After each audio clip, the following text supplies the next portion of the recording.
Good morning, committee, and welcome to any member of the public joining the 3rd of December 2020 meeting of the Western and Southern Area Planning Committee, which is one of the 3 area-based planning committees of the Dorset Council. Our area remit covers the previous Weymouth and Portland Borough Council and most of the previous West Dorset District Council areas. Due to the COVID-19 pandemic, the councils had to put in place measures to enable the council's decision-making processes to continue whilst keeping safe members of the public, councillors and council staff in accordance with the government's guidelines on social distancing by applying new regulations for holding committee meetings from remote locations. Therefore, this meeting is being live streamed to the public, and a copy of the recording will be available on the council website following this meeting. Members of the public are invited to make written representations, provided they are submitted to the Democratic Services by 8:30, no later than 2 working days before the meeting. These representations will take the form of written statements of no more than 450 words, with no attachments, and will be read out at the committee meeting by our administration assistant. For the benefit of the public, my name is Councillor David Shortell, Chairman of this Area Planning Committee, and my Vice Chairman is Councillor Bill Pipe. Good morning, Bill. Good morning, everybody. I'm Councillor Bill Pipe. I represent the people of Minster, Travers and Upton. Thank you, Bill. I will now introduce other members of the committee. Councillor Mike Barn has sent his apologies, so I'll now introduce Councillor Dave Bulwell. Good morning, Dave. Good morning, Chair. Councillor Kelvin Clayton. Good morning, Kelvin. Good morning, Chair. If I have problems speaking, it's because of the icon seems to have disappeared off Teams unless I actually reduce it to minimum. So I assume you can hear me now. We can hear you perfectly well, Kelvin. Thank you very much. If there's a delay, it's because I'm having some issues here. We'll bear that in mind. Councillor Susan Cocking. Good morning, Susan. Good morning, Chair. Good morning, Vice Chair. Councillor Jean Dunseth. Good morning, Jean. Good morning, Chair. Councillor Nick Ireland. Good morning, Nick. Present, Chairman. Hello. Sorry. Hello there. Find the mute button. Councillor Louis O'Leary. Good morning, Louis.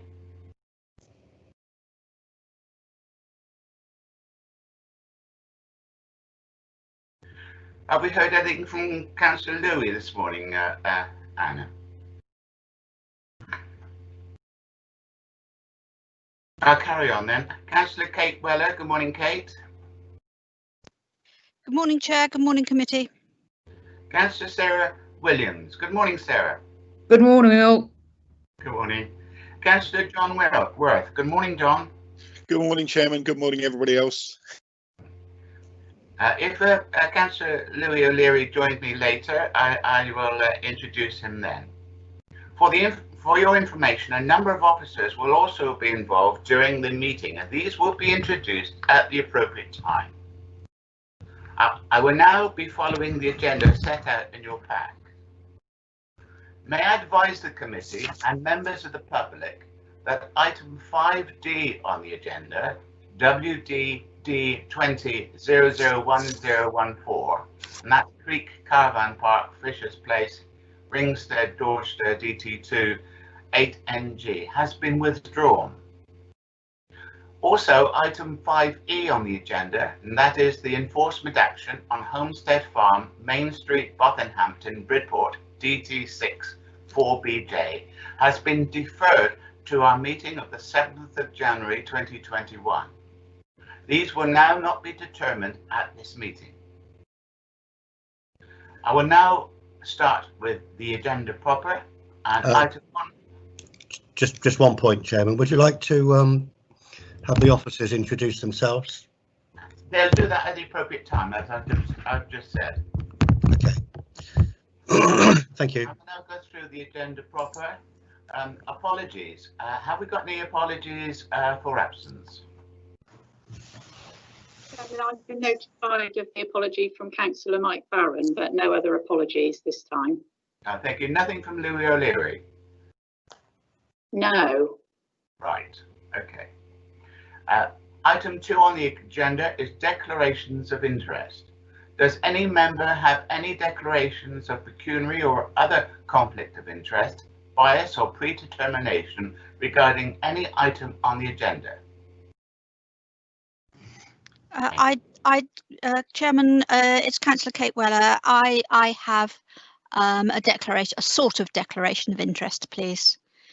On item WP 20-00477 full, whilst I have no pecuniary interest in this application, as chairman of the Corporate Planning Board, the benefit to the council's looked after children of a purpose-built local home is significant, together with the new facilities in the existing building, so they are clearly of interest to me. Thank you. Thank you, Kate. Chair, it's Sarah Williams. Hello, Sarah. As a member of a Harbours Committee, I'd like to declare an interest in the Lyme Regis Harbour development, but I have not made any opinion and it has not been discussed at a Harbour Committee meeting. Therefore, I feel that I can speak on this item. Thank you very much indeed, Sarah. Thank you for that. Just for clarity, Chairman, Councillor Weller, I believe you're on the Corporate Parenting Board, not the Corporate Planning Board. Did I say planning? I do apologise. Okay. I obviously have lost my facility of reading. Thank you, Kate. Thank you very much. Chairman, it's Denise. I can see that Councillor Louis O'Leary has now joined the meeting. Okay. Councillor Louis O'Leary, do you have any declaration of pecuniary or any other conflict of interest, bias or predetermination regarding any item on the agenda? Yes, Chairman. Same as Councillor Williams, I am a member of the Harbour Committee, and although I am not predetermined, I just thought I'd put that in there in regard to the Lyme Regis development. But none of you has a pecuniary interest as such? No, Chairman. Thank you. That's fine. That allows you to participate. No, Chair. Okay, thank you very much. Now go on to item 3 on the agenda, and that is minutes. To confirm the minutes of the meeting held on the 5th of November 2020. Has all members received a copy of those minutes? Yes, Chairman. Yeah, good. In that case, if members are content, I will sign those minutes as a true record of what took place as soon as I can access the office. Thank you. Item 4 on the agenda is public participation. The committee has received a number of written representations submitted in accordance with the amended speaking protocol effective from the 20th of July 2020. That is, the first 3 public statements received an objection, and then the first 3 in support, including the applicant or agent, will be read out by an officer not involved in the application. This number does not include representations received from town and parish councils or by Dorset councillors.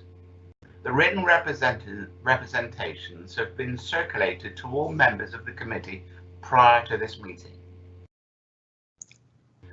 We have now 4 planning applications before us for consideration, and a comfort break of 5 or 10 minutes will be taken as or when is required. Now we're going on to planning applications. Application 5A, WP 19-01016 FUL, St Nicholas Church, Buxton Road, Weymouth, DT4 9PJ. And that's for the demolition of the existing church and erection of 18 flats, including at least 6 affordable units with associated external amenity space and parking space. I now invite Bob Burton, case officer, to introduce this item. Good morning, Bob. Thank you, Chairman. Just a reference to the update sheet that was sent round yesterday. Just draw your attention to the letter from Sovereign Housing Association that was submitted in connection with this application, Chairman. Got that? Okay, and just to locate you, here we are, the A354, the Buxton Road, which has Weymouth off to the east. Let's just get the pointer options going. Weymouth off in that direction to the east, Portland off in that direction to the west, and site obviously defined by the red line here.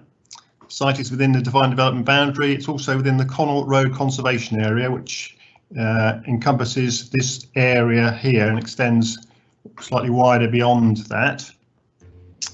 The existing church building is shown by the broken red line you see just here. And in terms of buildings I've referenced in my report, Elsedine, 1 The Verne is the nursing home over here. Number 16 Buxton Road, the bungalow at the rear here. Other dwellings are further up the hill to the rear here, and the Victorian villas, the nearest are number 18, etc. to the west here. Older two-storey housing and 2.5-storey housing is opposite to the south on this side.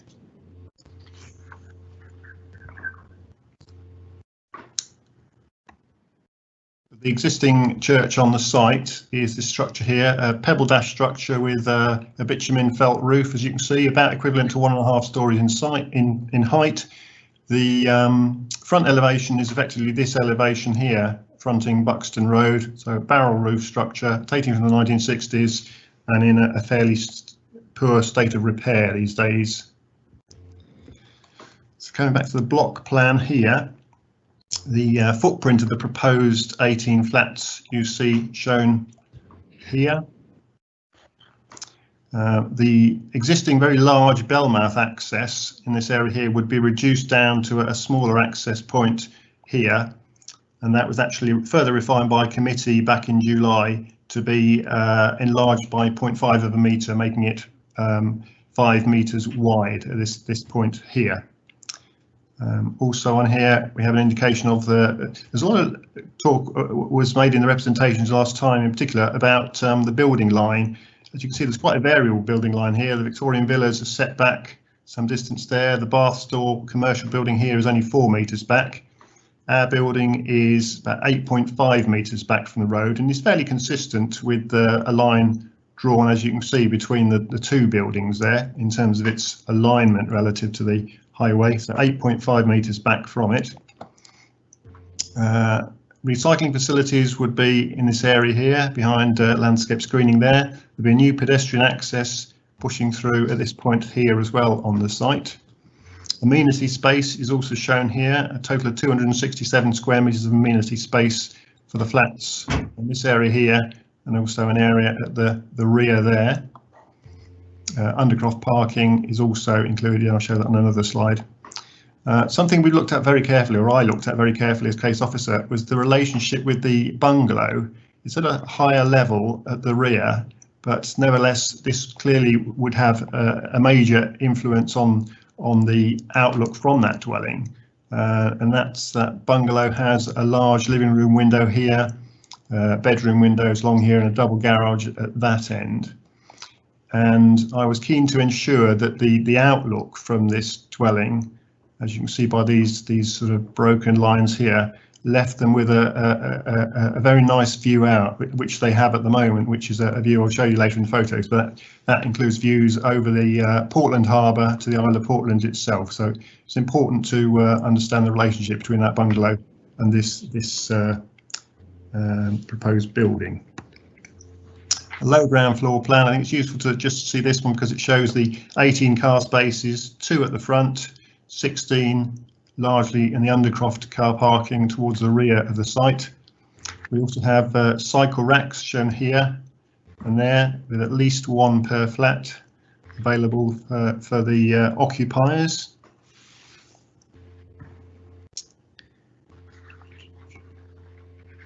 And this is obviously the first floor plan. What I wanted to show you on this in particular is the concept of these pop-out windows on the rear elevation.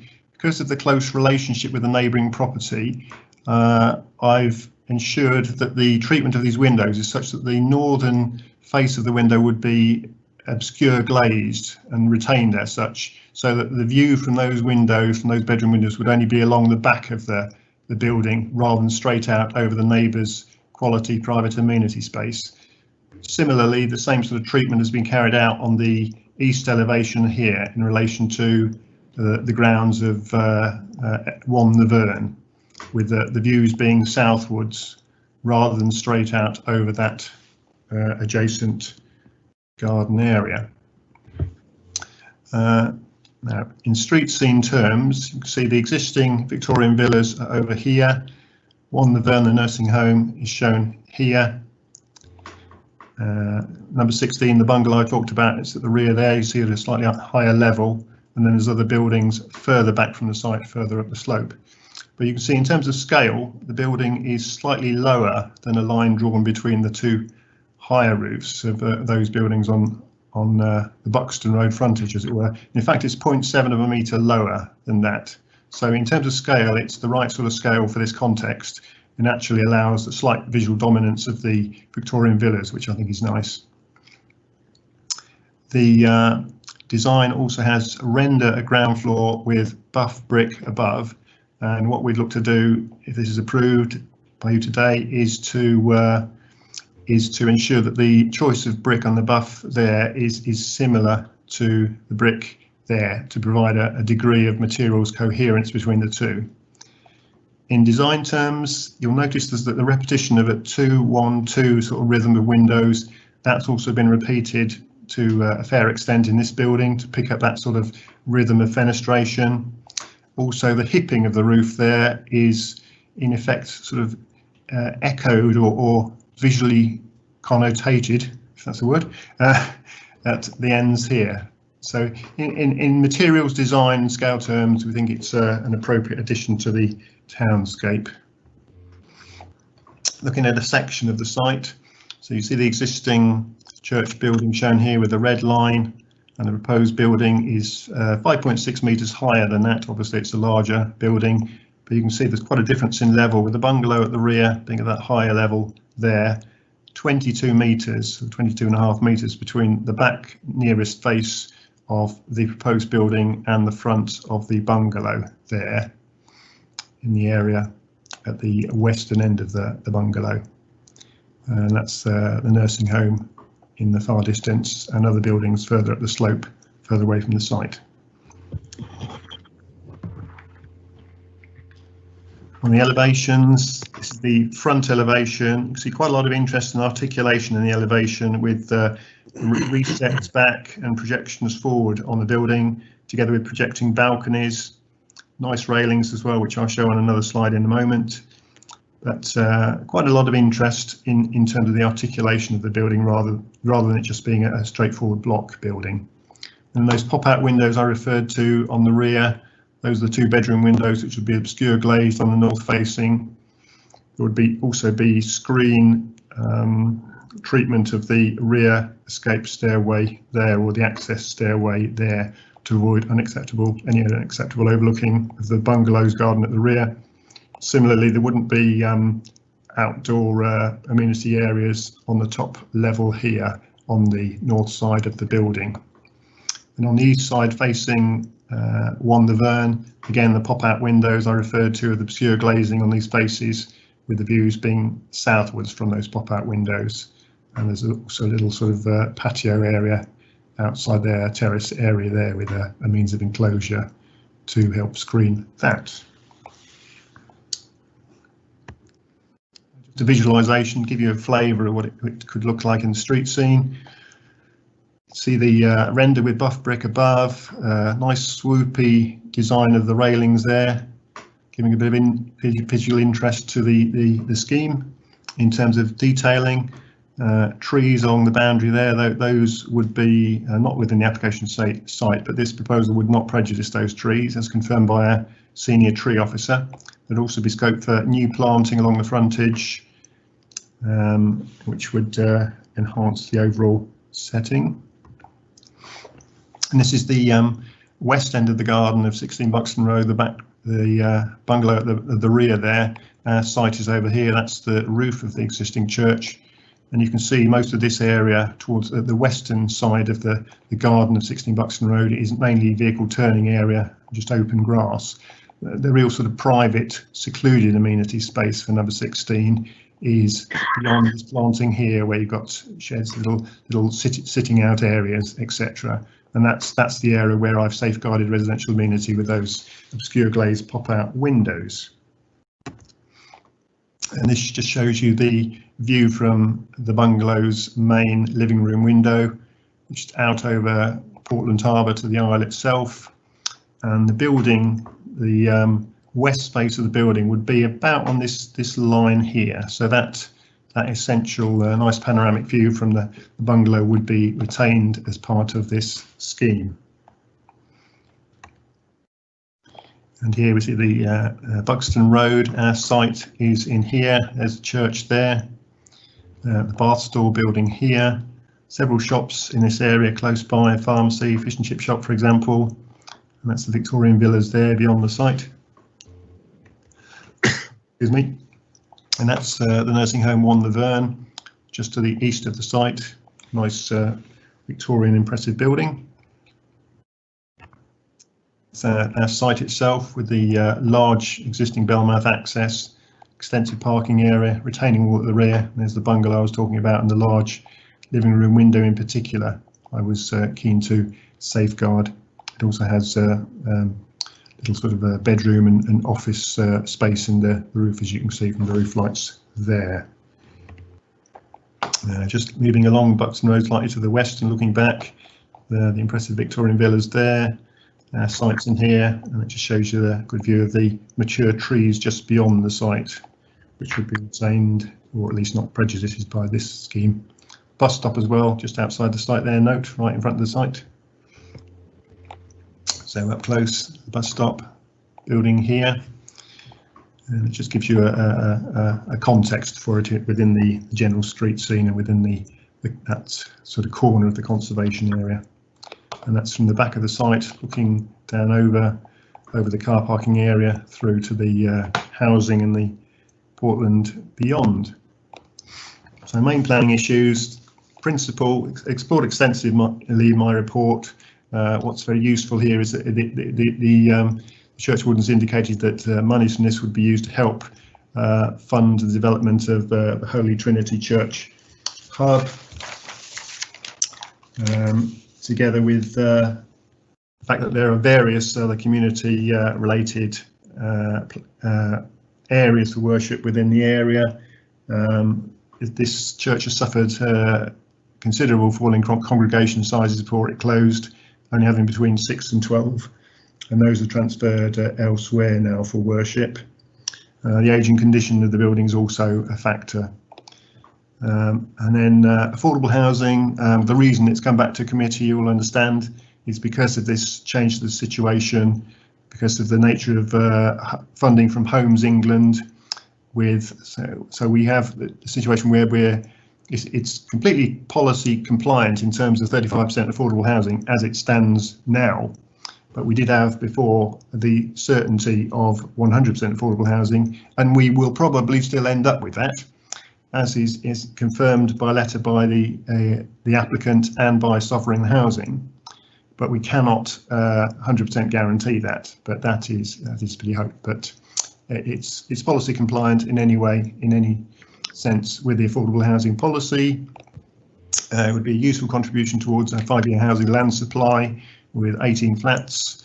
In terms of the conservation area, in my view, and that of the conservation officer, is that this would be a significant enhancement of the conservation area. So we don't feel the church contributes very much to it, and it would sort of close the street scene there and sort of repair the street scene in our view.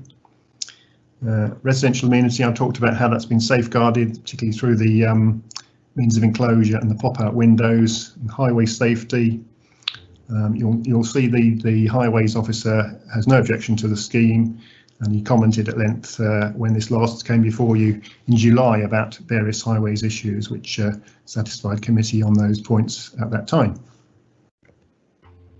In terms of conditions, usual conditions really, wall and roof material details, aluminium window details, drainage details, floor levels as submitted, hard and soft landscaping scheme.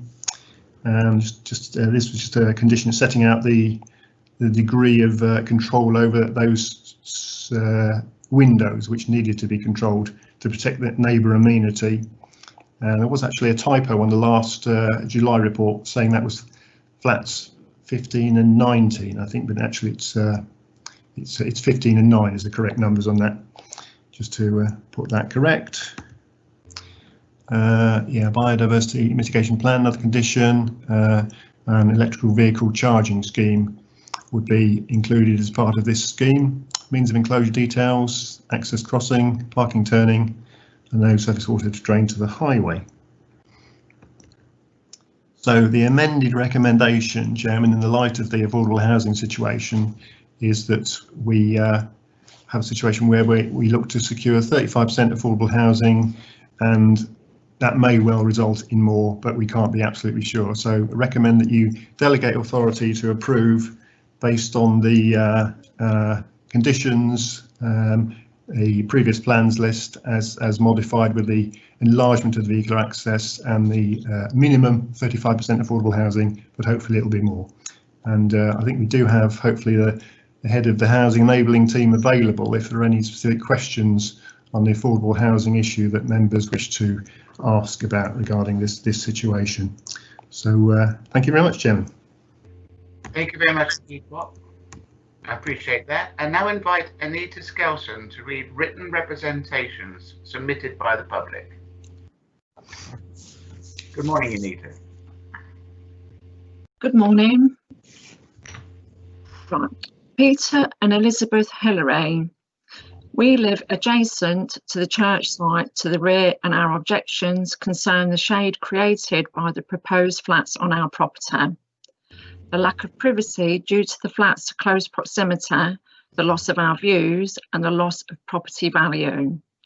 At the outset of the proposed site, the flats were listed as affordable. Now the majority are going to be the usual second home or holiday lets, and a small minority are affordable. These facts alone defeat the original shortage of affordable housing argument. Mark Packer. The planning meeting in July for development of the St Nicholas site was approved on the basis that these would be 18 affordable units.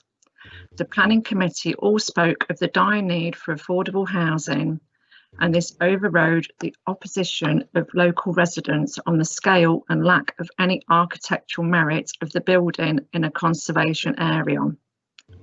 The main problems of the building, its character, size, increased traffic, access issues, and the overlooking of neighbouring gardens were dismissed by the committee because of the pressing need for social housing. I emailed Councillor Wheatley about this, and he stated that the planning permission was dependent on the developer obtaining a sufficient contribution from the developer to provide for subsidy. This was now only possible for 6 units, and Homes England would provide the subsidy for the remaining 12 units. I have to say, it strikes me as odd that the developer can submit the plans for a massive block of flats and not have plans in place to provide the subsidy for it, leaving Homes England to pick up the tab, essentially subsiding the profits of the developer. If not, these will become luxury private flats. My original objection contained the remarkably prescient paragraph.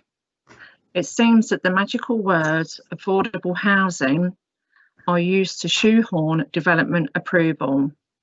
These flats will not remain affordable for long. They will be sold at a premium as soon as it is feasible, as they are highly desirable with their commanding views of Portland Harbour and close proximity to Castle Cove and Sandsport Beach. They will be second homes in next to no time. Why on earth are they unable to provide the subsidy? Surely they must have budgeted for this from the outset. They must already be making a healthy profit from some rabbit hutch sized flats with minimal amenity space, and should provide a subsidy for a far greater proportion than 35%. If the plans had been amended to remove the top floor and only build 15 flats, then the developer would be in an even more parlous state. I have no objections to the site being built on, but serious questions must be asked about the financial viability of Sovereign Homes, particularly as the development should have started within 6 months of the planning permission being granted, and no development has started. When Thornlone School, just 500 metres away, has ongoing construction despite COVID. Weymouth Town Council, Lucy Hamilton, Chairman of Planning and Licensing Committee. This matter was considered by Weymouth Town Council Planning and Licensing at our meetings on 14th of January and 19th May 2020. At our January meeting, we noted the Council warmly welcomes the affordable housing component of the development. The scale of the development is in keeping with the area and the design is modern. Therefore, the Council has no objections. I'm concerned to note that the number of affordable units has reduced from 18 to 6. I understand that this is on a technicality and that Sovereign aims to deliver all affordable units.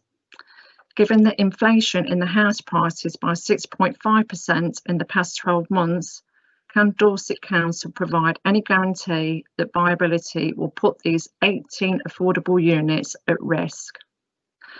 As noted, there are currently around 1,900 households on the Weymouth and Portland Housing Register.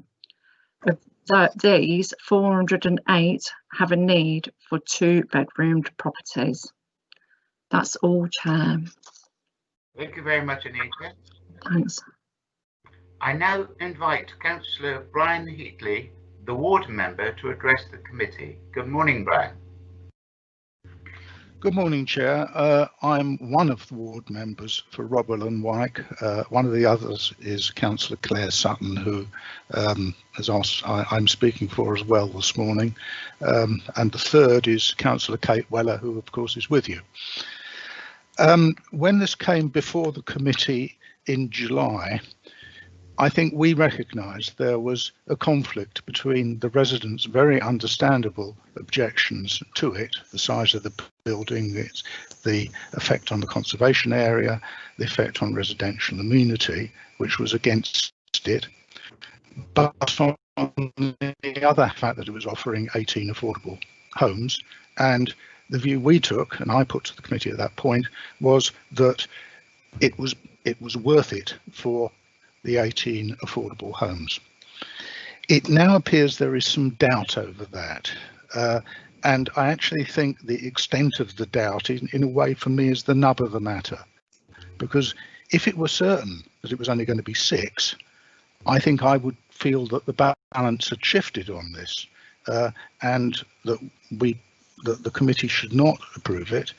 And we should be looking in the longer run, perhaps for a slightly smaller development, also with 1/3 affordable, and the actual reduction in the number of affordables we'd get would be very small.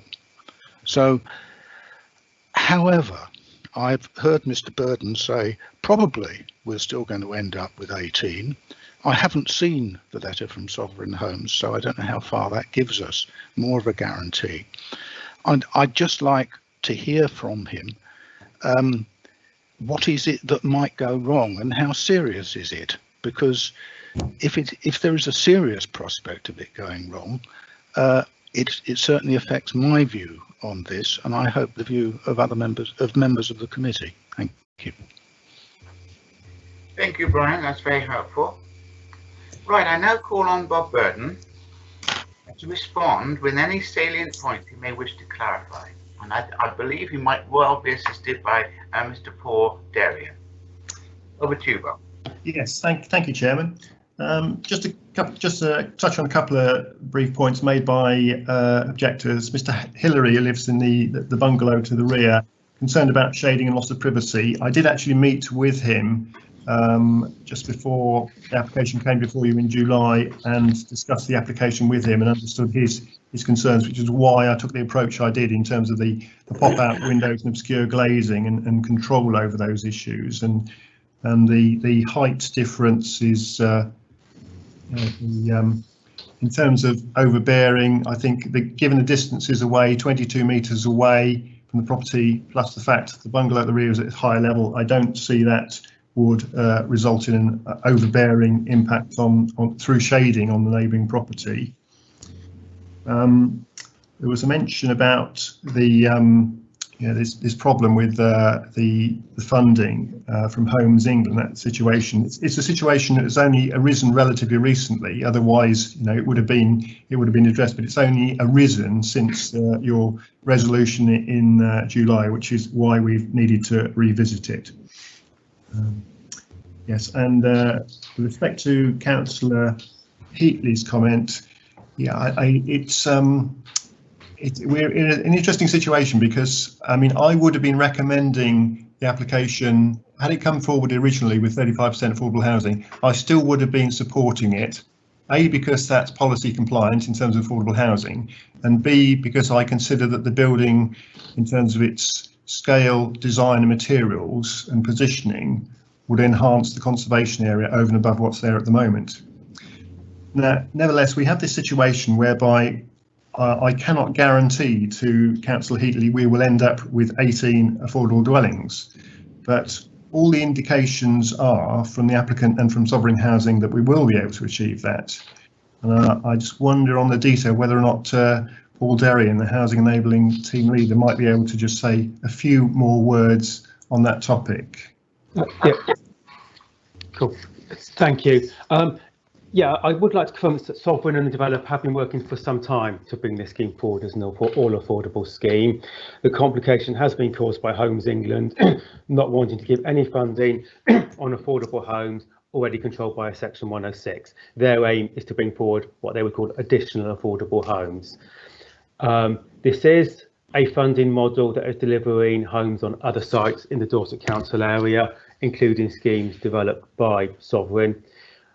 We were hoping in the new Homes England programme that starts next year, there was going to be a bit more flexibility regarding Section 106 and funding for schemes. That's not the case. We have approached Homes England, but those rules are fixed.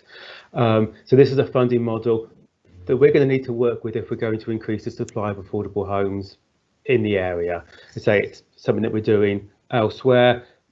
The need is very high in Weymouth, and I'm aware that we haven't delivered a huge number of homes, particularly rented homes for local people. So this is why, from an enabling point of view, we're keen to progress this project. Thank you, Bob and Paul. Very helpful. Okay, are there any questions of a technical nature for the case officer or Paul Derrian? Right, Chairman, I have 3 members who wish to speak. Whether it's on a technical nature, I'm unclear. But firstly, it would be Louis O'Leary, followed by Kate Weller, and then by Kelvin Clayton. So, Louis. Okay, Louis, would you please come online? Yeah. The question: can you remind me how many parking spaces there are proposed to be? 18, Chairman. Yeah, 18. That's fine. And in those 18, and I'm going to shock everyone here, is there any electric charging point of access available? Chairman, yeah, the answer to that is that the applicant is fully expecting to provide an electric vehicle charging scheme, hence the condition I've put on the list of conditions. There is an electrical charging scheme condition imposed, Chairman. That's fine. That's all I wanted to ask. Thank you, Louis. Who was next, Bill? Was it Kate or? We got Kate Weller, Chairman. Right. Thank you, Chairman.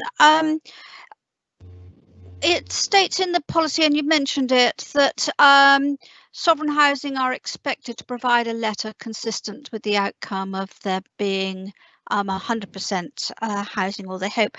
I find that the words probably and possibly, a little bit like a fairy tale. So I'd like to know whether that letter has been received. That's my question for now. I'd like to speak a little further as we proceed, please. Thank you, Kate. I've got a hand back to Bob to answer that query. Yes, Chairman, we did, to confirm to Councillor Weller, yes, we did receive a letter from Sovereign Housing.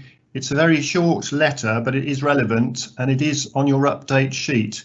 Unfortunately, I'm working from a small remote laptop and I can't quote the contents of that letter to you. I don't know if there's anyone who can just refer to that at the on the update sheet and quote it, but you know, it's commitment. Chair, it's Anne here. Would you like me to read out the update from the update sheet just for clarification for members? Thank you, Bob. Yes, Anne, would you please? Yes, so the email is from Sovereign Housing and it says, we can confirm we will be utilising grant funding to make all 18 units affordable housing. To use grant funding, the scheme requires a standard planning approval as discussed. We look forward to providing these units, and it comes from the Area Development Manager at Sovereign. Thank you, Anne. That's very kind. That's explanatory. Thank you very much, Chair. I have had IT problems overnight, so I didn't have sight of that, so thank you. Okay, and who is next, Bill? Thank you, Kate. Kelvin Clayton. Kelvin? Yeah, thank you, Chair. I noticed that Bob's report 15.21 that a letter from Sovereign Homes says that it's anticipated that these will be socially rented units, so not just affordable units, socially rented units. Is that still the case as far as we know?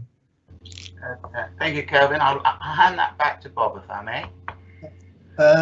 Can I back that slightly to Paul Derry, and just to confirm, because I know that that's a sort of, there's been a slight sort of discussion over that. Paul? Yeah, it is still the intention to deliver social rented homes.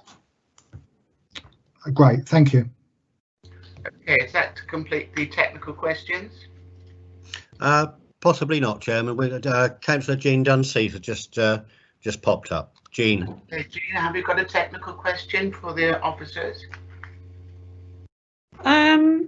Well, my question is, I'm just not sure about it. Would it be possible to tighten our conditioning so that we made sure that we did have socially rented flats or affordable rented flats, rather than these flats at some point going to open market?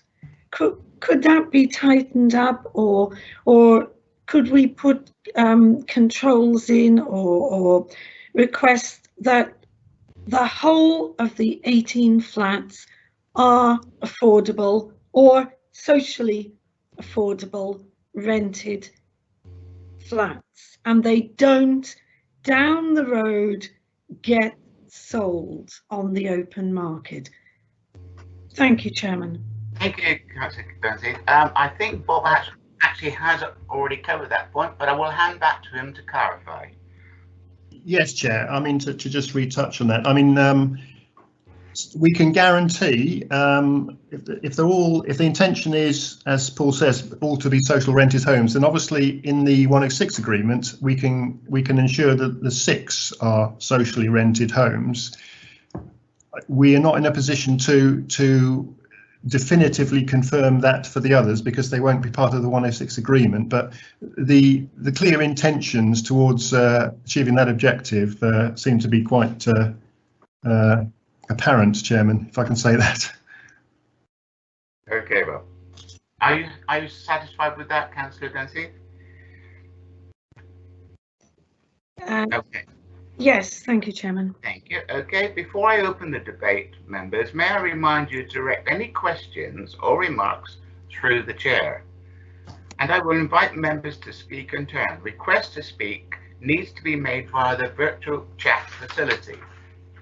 And I also remind members that the chat facility is for the smooth running of the meeting and must not be used for discussion on the merits of an application. Please keep microphones on mute when not speaking to preserve audio quality. And I now open the debate to members.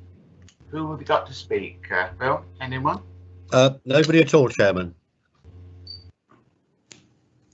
Right, okay, if there's no deliberation and members are content that They're flooding in now, Chairman. Now I've said that. Thank you, Bill. Okay, who have we got first? First up is Councillor Kate Weller. Okay, Kate, over to you. Thank you very much, Chairman, and thank you, Bob and Paul, for that additional information. That was very useful. I have to say that without that assurance, I would most certainly be very unhappy. I'm very supportive of the plans that Holy Trinity Church, the Vicar and the Church Wardens have going forward. So I'm keen for this this to proceed. I don't know whether there is any way that we can in the future make further representations to Homes England. They were set up, as I understand it, to facilitate developments and indeed very much for the lower end affordable homes, shared ownership and so on. So for them to be causing this problem now, I think is quite a shame. So it's not specific to this application, but I think it is something that perhaps we should be looking to further. Other than that, I'm still very conflicted. I guess I'm too long in the tooth to be entirely trusting, but on balance, I think we have to be supportive of Sovereign and hope that they will deliver as they've suggested that they will. Thank you. Thank you, Kate. Who do we have next, Bill? Councillor John Worth, Chairman. John? Thank you, Chairman. Thank you, Chairman. Yeah, I mean, what we have to also bear in mind that it does comply with our affordable housing policy of 35%. So it's policy compliant, and I think maybe we have to take a bit of a leap of faith and say that the commitment that we've received from the developer Sovereign is going to happen, and we are going to get 100% affordable housing. We can't insist on it, as we know. But we've got 35% guaranteed, and we've got a commitment that they will, endeavour to do their best to give us 100% affordable. So I think in this case, maybe, as I say, it would be a leap of faith, but it's probably one that we should probably take. Thank you. Thank you very much indeed. Who do we have next, Bill? That's it, Chairman. So if I could suggest, I propose we move to the recommendation with the conditions already as listed and go to the vote. Okay, we have a proposition. Do we have a seconder, please?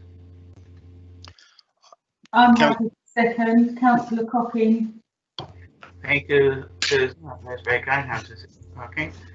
Okay, we have a proposal and a seconder. Is there anyone else wishing to speak before I take the vote? No, Chairman. Chair, it's Anne here. Can I just be clear a moment?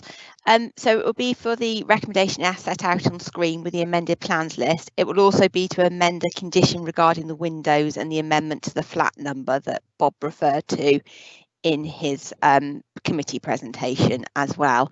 And just to be clear, is there an expectation that in securing the 6 flats through the Section 106, members are expecting them to be affordable rented? Because we touched on that and Bob talked about that as a possibility, but that's not currently in our recommendation as it stands.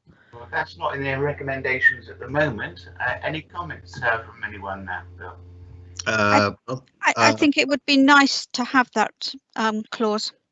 As the mover of the recommendation, Chairman, I'm quite happy for those added conditions to be part of the recommendation. So if Anne could put together a form of words reflecting those conditions, then I'm quite happy to continue to propose the acceptance of the recommendation. And Councillor Cocking, I would be happy to second that amendment as well. Thank you, Susan. Okay, well, bearing that in mind, now we'll take a roll call. If every member has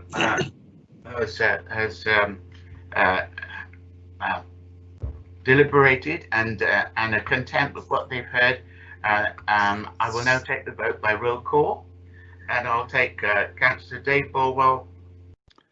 4, Chairman. 4, including the amendments in the recommendations. Yes, Chair. Okay, Councillor Kelvin Clayton. Yeah, I can support that, Chair. Thank you. For clarity, Councillor Susan Cocking. 4, Chair. Thank you. Councillor Jean Dunseth. 4, Chair. Thank you. For clarity, Councillor Bill Pipe. 4, Chairman. Thank you. Councillor Nick Ireland. 4, Chairman. Thank you. Councillor Louis O'Leary. 4, Chairman. Thank you. Councillor Kate Weller. 4. Councillor Sarah Williams. 4, Chair. And Councillor John Worth. 4, Chair. And I'm also in favour as well, so that I believe is unanimous. Well done. Thank you, everybody. Yep. Okay, members, we'll now take item 5B on the agenda, and that is a WDD 20002313, and that is Land Whites Meadow, Mosterton. And that is for the modification / discharge of planning obligations on section 106, dated the 5th of April 2016. And that is linked to the planning application WDD 14002887. I now invite Bob Burton again. Hello, Bob. The case Hello, officer to introduce this item. Thank you, Chairman. I'm just changing my notes over.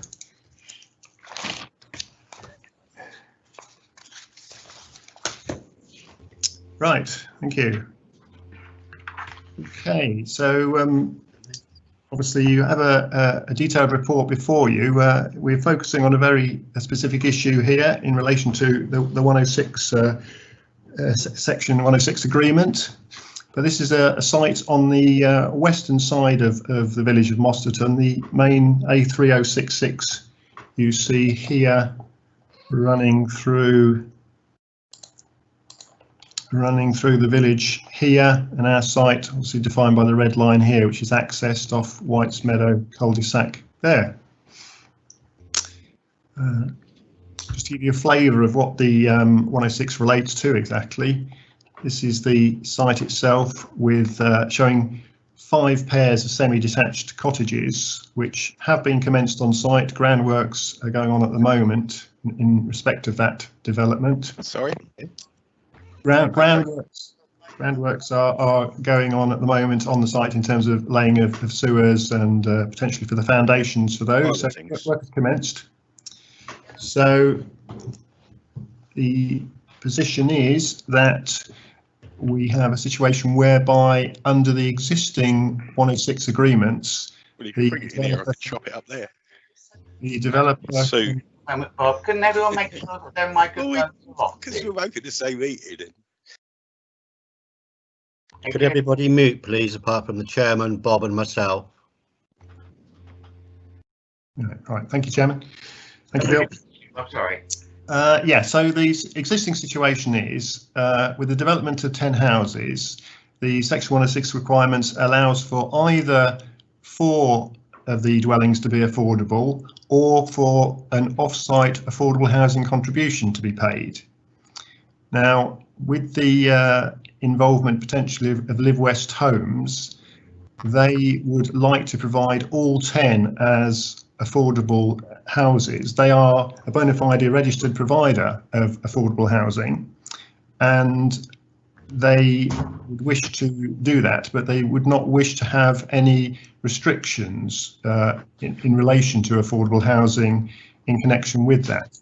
Now, they have provided on your update sheet quite a detailed letter actually setting out their enthusiasm to take on this site and provide the 10 affordable homes, and they indicate in that letter that 4 would be for shared ownership leases and 6 would be for social rent.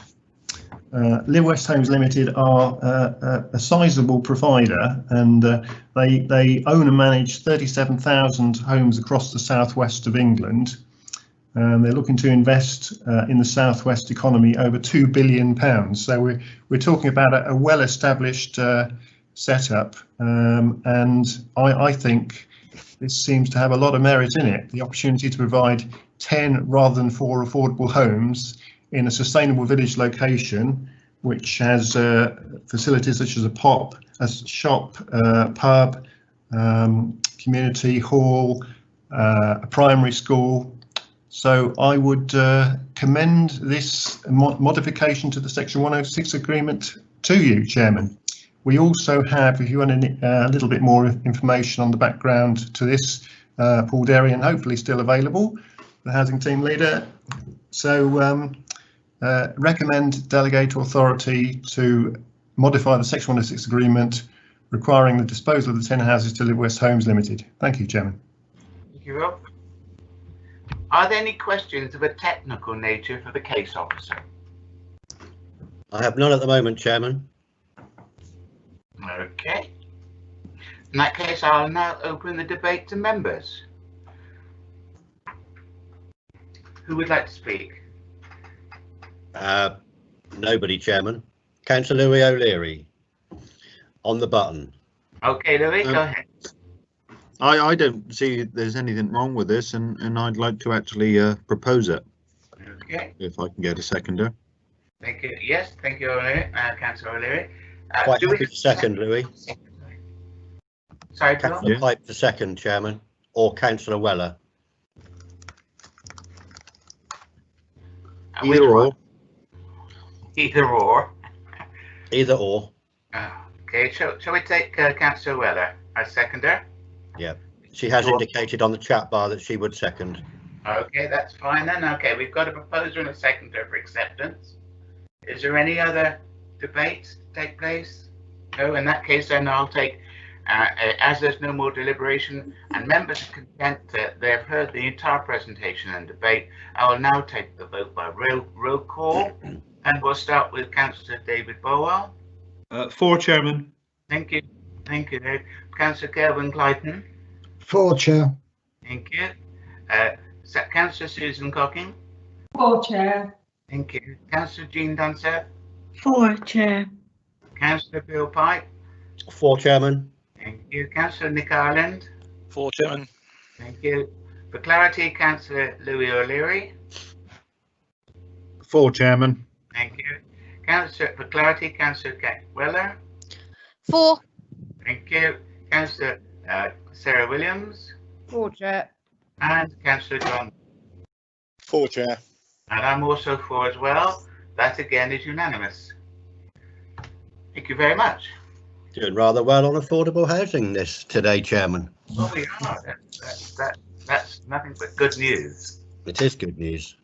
Right, okay. Item 5C on the agenda is the next item, and that is WDD 20001420, and that's Lyme Regis Harbour, the Cobb Lyme Regis.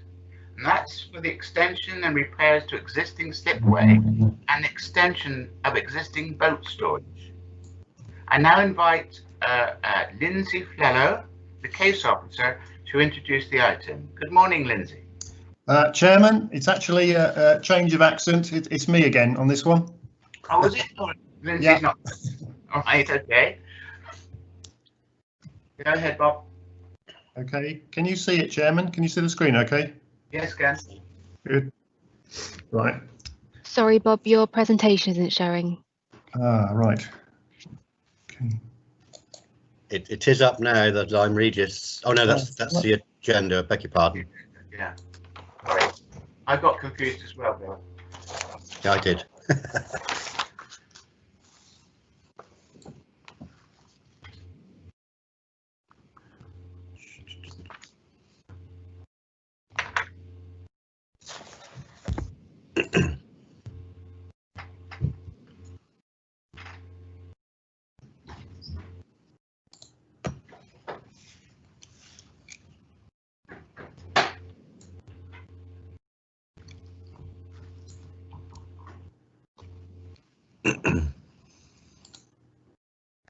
I'm just going off video, Chairman, but I am in touch with audio.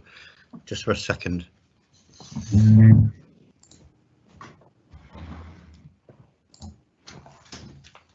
It flashed up just now, Bob. It's Anne. It was there, but it's gone again now. Okay.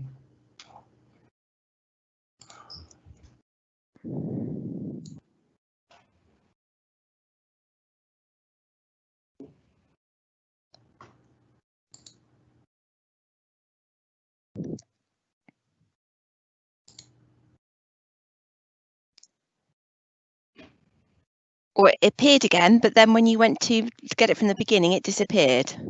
Right.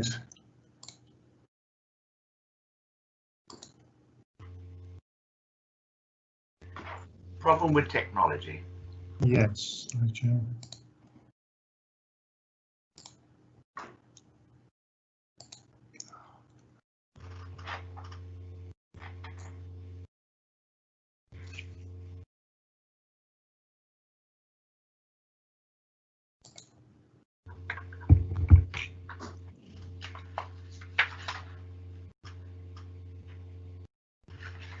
We've got it, Bob. We just need it from the beginning.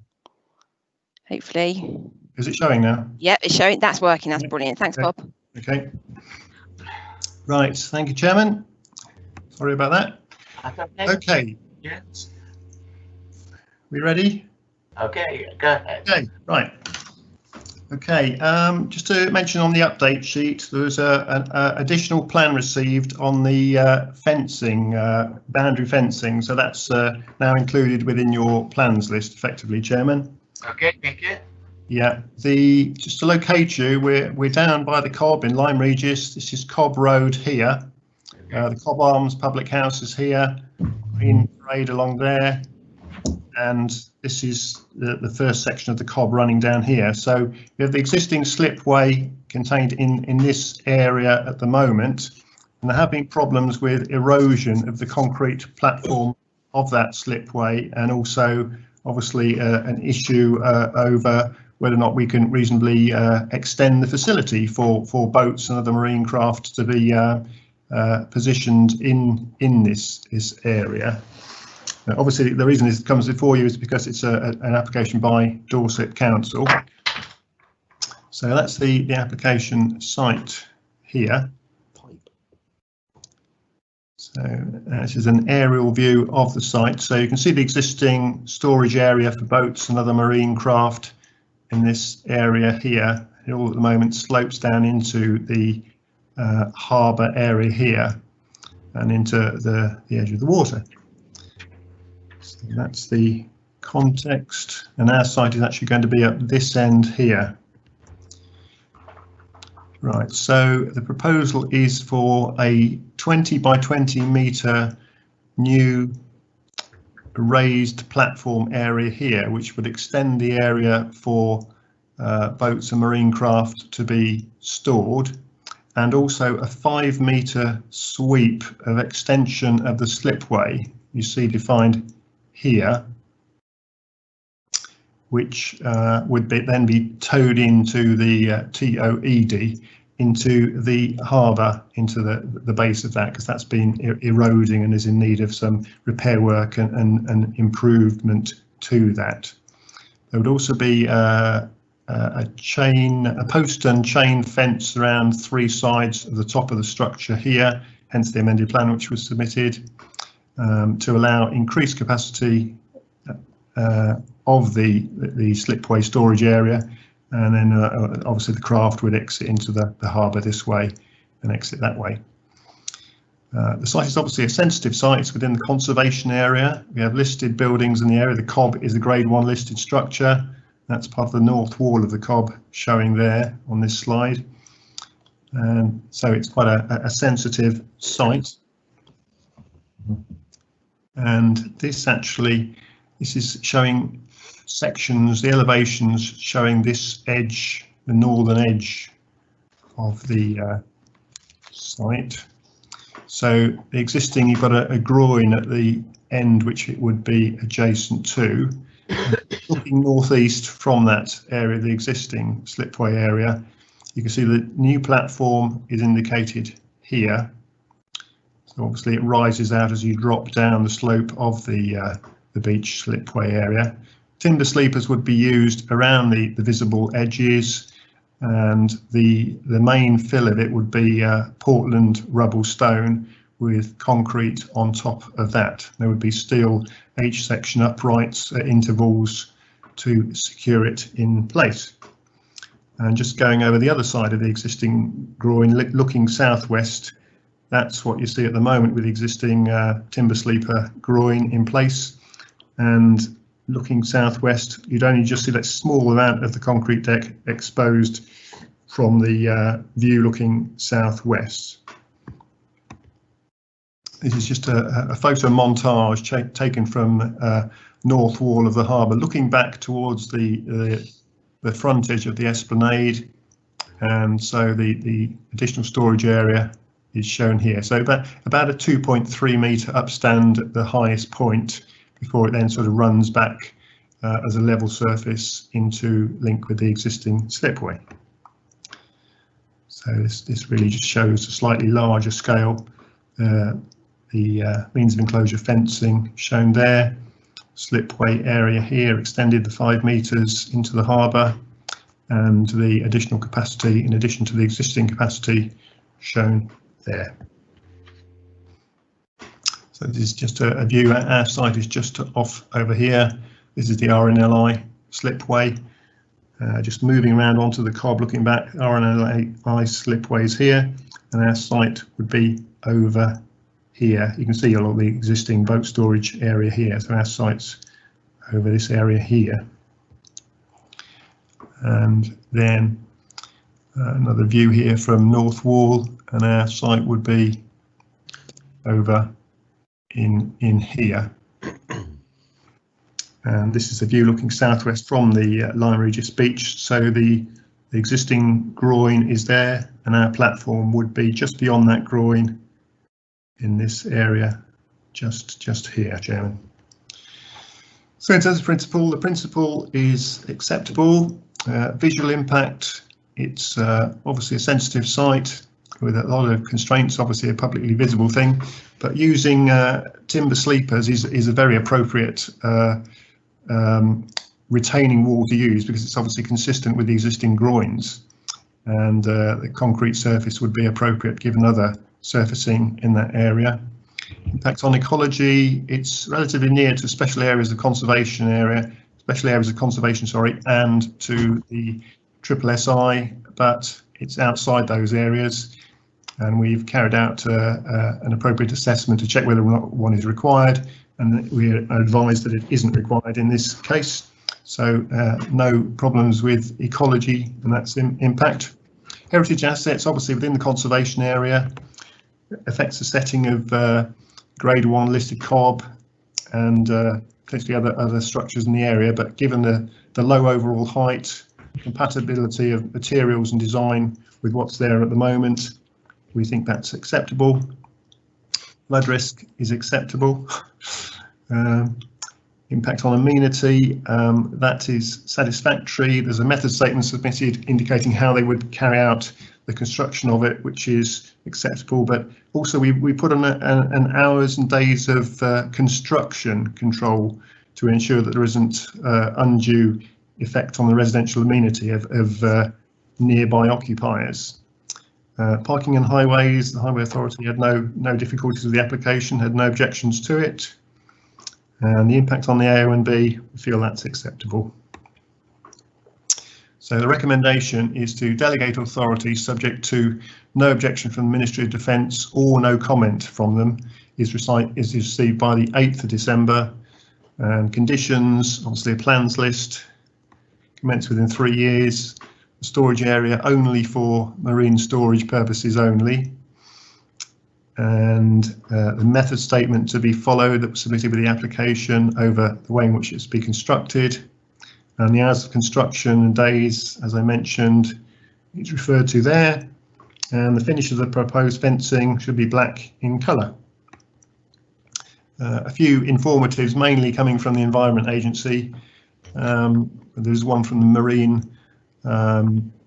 marine licensing organisation who've made a comment about a possible need for a marine licence. So we'd add that to a decision notice if approved, together with these, which are fairly sort of standard provisions in informatives that come from the Environment Agency, but nothing to be too worried about in those, fairly standard stuff.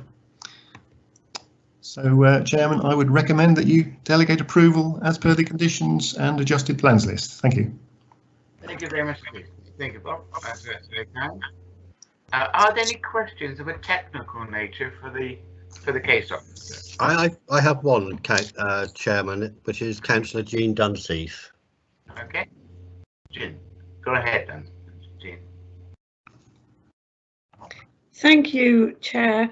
The Ministry of Defence was mentioned. Have we had, that we're waiting for comments to the 8th of December? Well, today's the 3rd.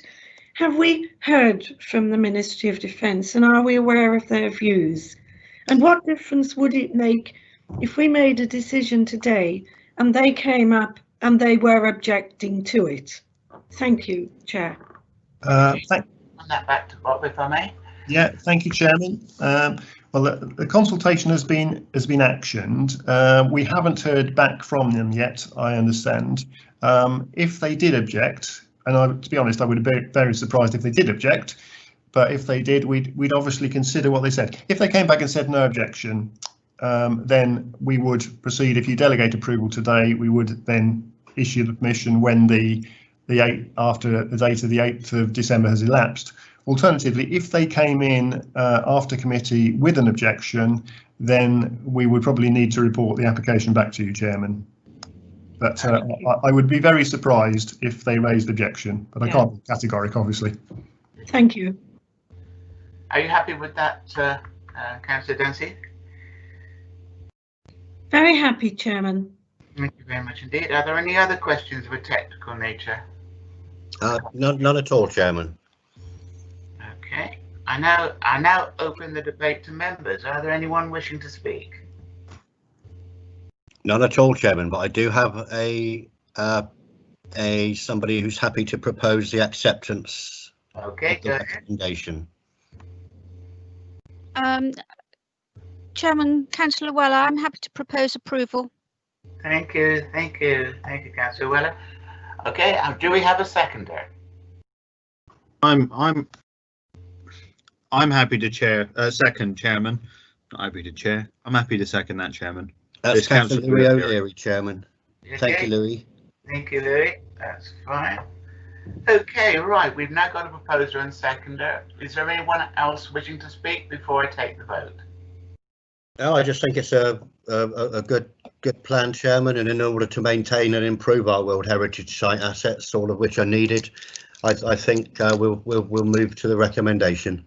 Okay, if there's no more deliberation then, and if members are content, they've heard the entire presentation and debate, I'll take the vote by roll call. Councillor Dave Bolwell. For, Chairman. Thank you. Councillor Kelvin Clayton. Yeah, for, Chair. Councillor Susan Cocking. For, Chair. Thank you. Councillor Jean Dunseth. For, Chair. Thank you, Jean. Councillor Bill Pike. In favour, Chairman. Thank you, Bill. Councillor Nick Ireland. For, Chairman. For clarity, Councillor Louis O'Leary. In favour, Chairman. Thank you. Councillor Kate Weller, for clarity. For. Thank you. Councillor Sarah Williams. For, Chair. Councillor John Worth. For, Chair. And I'm in favour as well. So that's another unanimous. My goodness me, rushing through that. Members, you are aware, of course, the original agenda for this particular meeting consisted of 6 items, spanning over 2 sessions.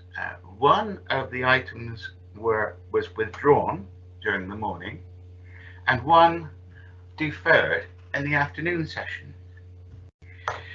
Because of the times of being advertised of these meetings, and that there's a possibility of the public may wishing to join us during the afternoon session, I can't compact the meeting to one session. So Therefore, in view of the fact there's no more to debate to consider in the morning session, I just go to the following statement. Committee meetings are limited to 3 hours duration unless the majority of members present valid for the meeting to continue. It is therefore necessary to take a vote to resume the meeting beyond that limit, and I will now take a vote by roll call. So can I take a vote for extension of the meeting, please? Councillor Dave Bower. For, Chair. Thank you. Councillor Kelvin Clayton. For Chair, we're not extending this session. We're extending it by coming back at 2 o'clock. Is that what we're voting for? I'm afraid, Kelvin, exactly how it is, because of the times have been advertised, and there is a possibility that members of the public might be joining the afternoon session only. We've got to stick to the times as laid out. So we're not actually extending this session. This session has been concluded because that's all the items on the agenda for the morning session. Okay. Okay. Councillor Susan Cocking. For, Chair. Councillor Jean Dunser. Yes, approved, Chair. Okay. Councillor Bill Pipe. For, Chairman. Thank you. Councillor Nick Ireland. For, Chairman. Thank you. Councillor Louis O'Leary. For, Chairman. Councillor Kate Weller. For.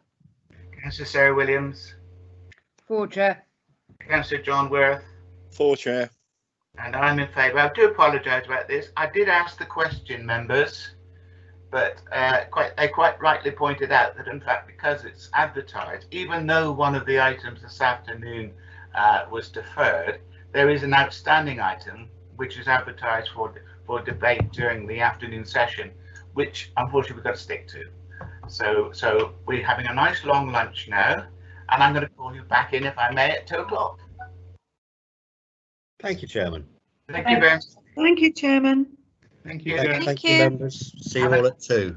That's right. Have a nice long lunch, everyone. Enjoy. And thank you, Bob.